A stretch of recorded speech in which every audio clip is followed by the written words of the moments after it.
Shalom, this is Yonatan with the Men of Valor Camp. I'm going to give all praises to the Yahweh Bashem Yahushai, double honors to the elders and the elect, those that's trying their hardest, those that's fighting through the demons, those that's starving their demons, those that's just, trying to be better each day, to make it to the kingdom, and even those that may fall short.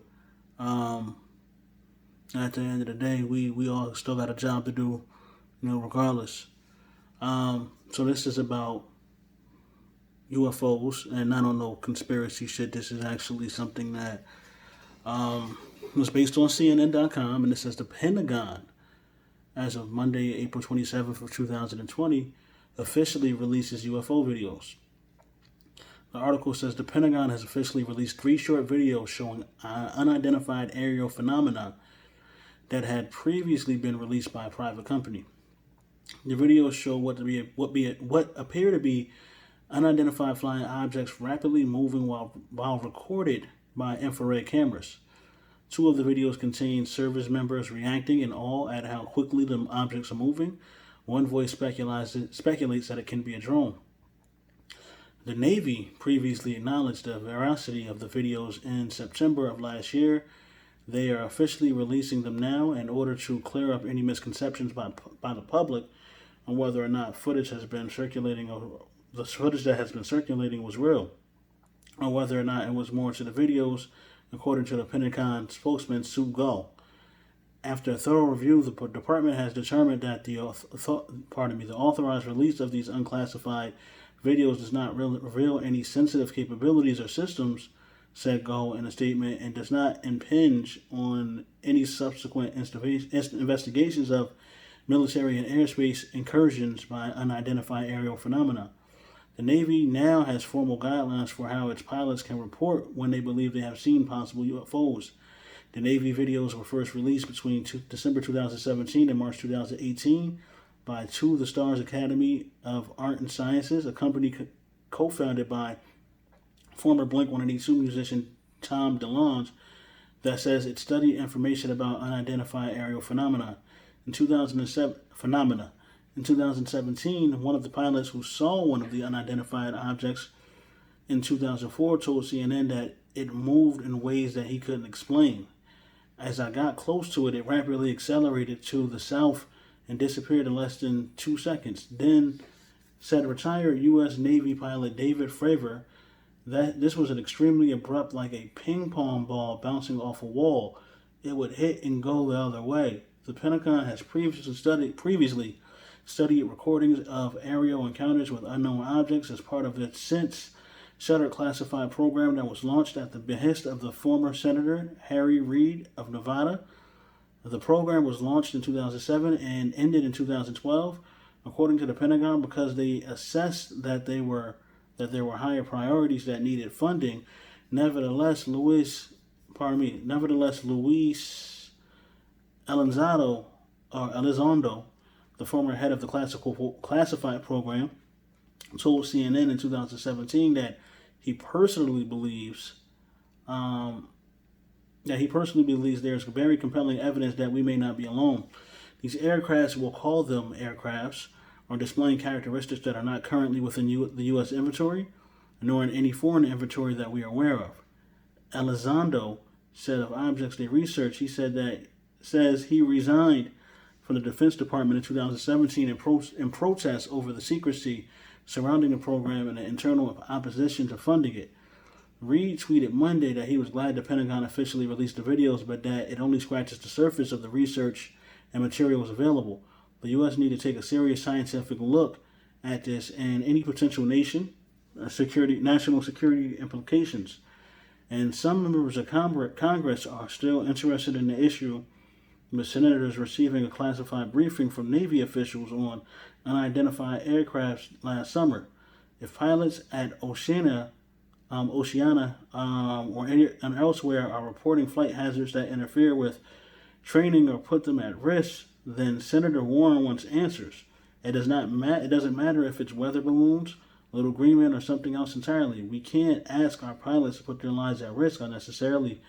Rachel Cohen, spokesman for the Democratic Virginia Senator Mark Warner, told CNN at the time. So pretty much they're admitting to there being UFOs on a planet, um, which we already knew through the spirit and through the scriptures. Now, in the next point I want to get to is also some loose information about William Cooper. Now, he's person that made the Behold a Pale Horse. I'm reading stuff on Wikipedia, so I'm just going over it. It says this: UFOs, aliens, and Illuminati. Cooper gained attention in UFOlogy circles in 1988 when he claimed to have seen secret documents while in the Navy describing governmental dealings with extraterrestrials, a topic on which he expanded in Behold a Pale Horse. On one account, he served as a low-level clerk in the Navy and, as such, would not have had the security clearance needed to access classified documents. UFOologists later asserted that some of the material that Cooper claimed to have seen in the Naval Intelligence documents was actually plagiarized verbatim from the research, including several items that UFOologists had fabricated as pranks. Don Eckler of UFO magazine ran a series of exposés on Cooper in 1990. Cooper linked the Illuminati with his beliefs that extraterrestrials were secretly involved with the United States government, but later retracted these claims. He accused Dwight D. Eisenhower of negotiating a treaty with extraterrestrials in 1954 when establishing an inner circle of an Illuminati to manage relations with them and keep their presence a secret from the general public. Cooper believed that aliens manipulated and or ruled the human race through various secret societies, religions, magic, witchcraft, and the occult. And that even the Illuminati were unknowingly being manipulated by them. Cooper described the Illuminati as a secret. Don't think we have to really get into that. But the point is that William Cooper, who was also killed or assassinated, was talking about the Navy and their UFO intelligence back in the 80s, and he was pretty much laughed out the room. But in this recent article from 2020, says the Navy videos were released between 2017 and 2018. So that gives some validity to what Cooper said. Also, it says as I got close to it, it rapidly accelerated to the south. It rapidly accelerated to the south and disappeared in less than 2 seconds. Said retired U.S. Navy pilot David Fravor. So Navy. So that tells you that Cooper couldn't have been bugging. What he was saying was valid. Now, what we know these things are as the chariots of the Most High, and in the book of Zechariah, it goes into it a bit. So in Zechariah chapter 5, it says, "Then I turned and lifted up my eyes, and looked, and behold, a flying roll." Now, we don't know what a flying roll is. If you really want to consider it, what is a flying roll? It would be, in these days and age or modern terms, UFO, an unidentified flying object. So he said he saw a flying roll. So that's one thing. Okay, and then when we go to other scriptures, and that's in Zechariah. So we go to scriptures, other scriptures. Let's see here. This is Ezekiel chapter 1, verse 4 and 5. "And I looked, and behold, a whirlwind came out of the north, a great cloud, and a fire enfolding itself, and a brightness was about. And out of the midst thereof was a color of amber, out of the midst of fire. Also out of the midst there came the likeness of 4 creatures, and this was their appearance, and they had the likeness of man." But Kings is really where it gets into the bag, because Kings is where we're learning about Elisha. So I'll go here. So it says 2 Kings 2 and 11. "As they were going along talking, behold, there appeared a chariot of fire and horses of fire, which separated the two of them. And Elijah, or Elisha, went up by a whirlwind into heaven." This is 2 Kings 6 and 17. Then Elisha, well, that's Elijah and Elisha, so 2 different situations.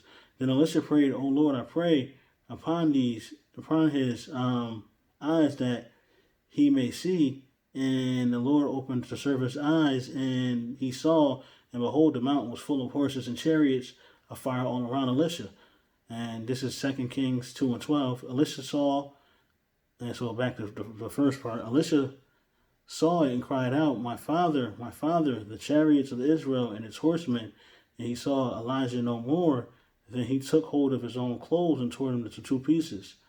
And then 2 Kings 3 and 14, when Elisha had become sick with the illness of which he was to die, Joash, the king of Israel, came down to him and wept over him and said, my father, the chariots of Israel and his horsemen.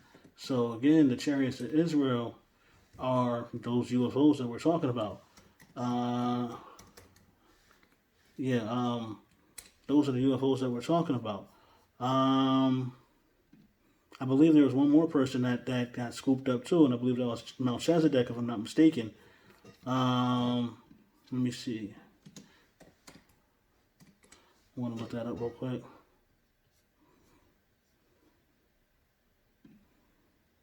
Salat.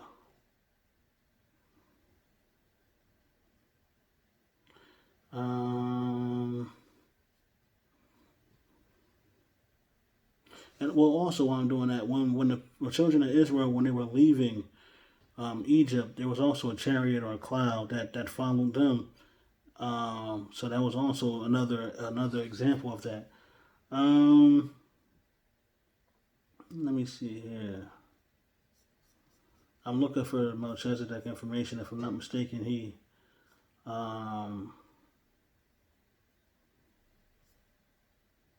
let me just look up Melchizedek. Chariot.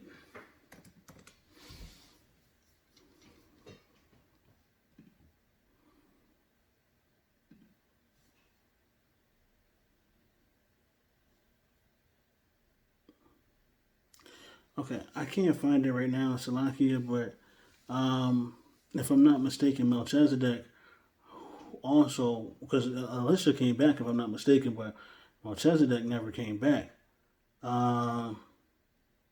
He never came back. So let me just see. This is Genesis 18:43.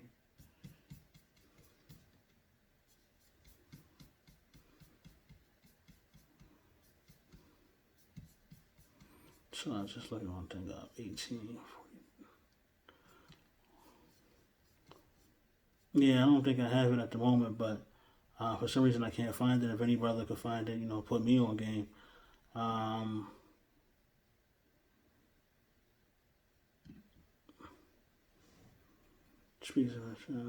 Okay, maybe I could just look for it real quick.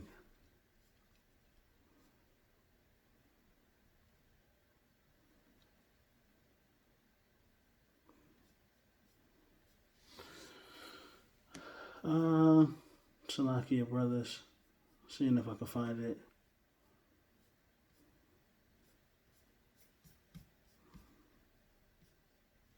All right, let's see here.